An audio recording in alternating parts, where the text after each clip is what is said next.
It's going up. It's going up a lot. And let me just back that up a little bit because that's easy to say. I don't say things like that without a lot of analysis. There are three different ways to think about it. One is just some technical analysis. This is the third great bull market in gold in history. And when I say history, I'm only going back to 1971 because prior to 1971, gold was money. So you didn't have a bull market or a bear market. It was fixed to the dollar. The people who bang the table and say, give me a gold standard. I was like, well, be careful what you wish for, because in a gold standard, you're not going to make any money on gold because it's fixed, it's pegged to the dollar. If you want to make money on gold, you would actually be against a gold standard because they keep screwing up the currency and the gold goes up. But we had a bull market from 1971 to 1980 and gold went up 2,700%. Then we had a bear market from 1980 to 1999, and gold went down from $800 to $250. So that's, do the math, that's 60 or 70%. Then we had the second great bull market from 1999 to 2011, and gold went up 670%. Then we had a bear market. It's so funny how these things go in cycles. From 2011 to 2015, but you can call the bottom. It was December 16th, 2015. Gold was $1,050 an ounce. I'm talking US dollars. That was the bottom. And I saw it at the time, and I called it at the time based on a conversation I had with Jim Rodgers, who's the greatest commodities trader in history. And we were down in the Dominican Republic at Casa de Campo during the bear market. And I said, Jim, what do you think about gold? He goes, well, I own it. But I'm not buying more at the moment. I'm waiting. He said, I'm not selling it, but I'm not buying more. I'm waiting. And he said to me something that just hit me right between the eyes. He said, gold is going to the moon, but no commodity goes to the moon without a 50% retracement along the way. There comes a time when it drops 50%, and then there's like the second liftoff, and then it goes to the moon. Now, take the bottom in 1999, it was $250 an ounce. The top was $1,900 an ounce in August 2011. So that's $1,750. Half of that, so 50% retracement would be down $825. So 1,900 minus $825 puts you at 1,075. Well, bingo, 1,050. That's close enough for government work, as we say.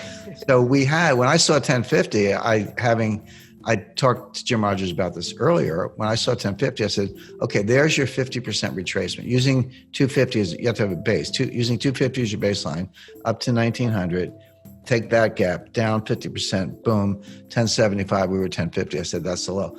Now it's getting close to 1,900 again. I mean, actually, on an intraday basis, I think it just kind of kissed the all-time high. It was like right there.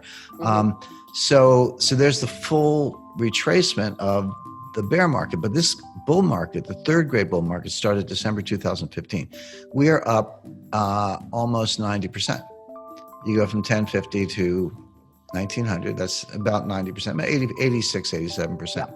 But bear in mind, the last two bull markets, remember what I said, 2,700% and 670%. So 85% is great.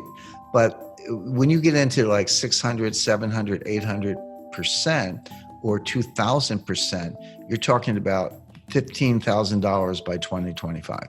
So if we just did the average of the two prior bull markets, I'm not even talking about the higher of the two. Take the two bull markets, average the duration and the gain, and then apply it to December 2015. You get to the exact number is $15,000 by 2025, $15,000 an ounce by 2025. But people go, that's 4 years away. It's like 5 years away. I was like, yeah, but to get to from 2,000 to 15,000, you got to go 3,000, 4,000, 5,000, 6,000. You can make a ton of money. So that's where it's going. Now, could it go down tomorrow? Sure. I mean, the gold's volatile. I don't get too hung up on it because I'm kind of a buy and hold person. You know, I don't get too euphoric when it goes up, but I don't get depressed when it goes down. In fact, when it goes down, I like to see it go up for our listeners and our readers. But personally, I don't mind when it goes down because you can buy more at a cheaper price because I know it's going up. I know where it's going. So the answer is, and just a little, again, sixth grade math is usually sufficient. When you get to higher levels, a fixed dollar increase is a smaller percentage increase. So people go, oh, it went from 1,800 to 1,900. It went to 2,000, 2,100, and that's a big deal and good for all of us. But those $100 increments get to be more and more frequent and more common because they start looking like 1/2 of 1%. 1/2 of 1% is not a big deal in the market.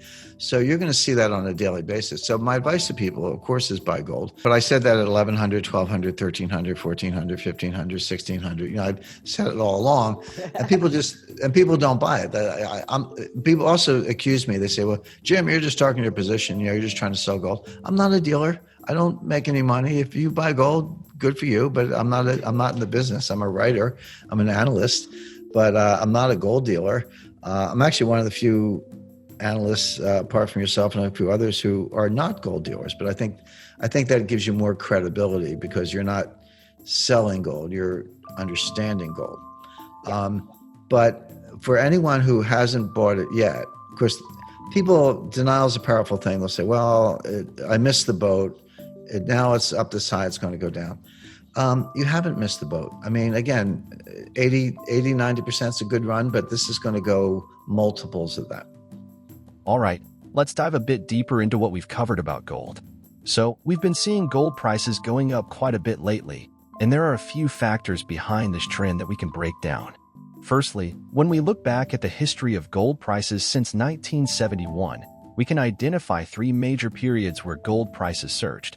These periods are often referred to as bull markets, and they're characterized by sustained increases in the price of gold.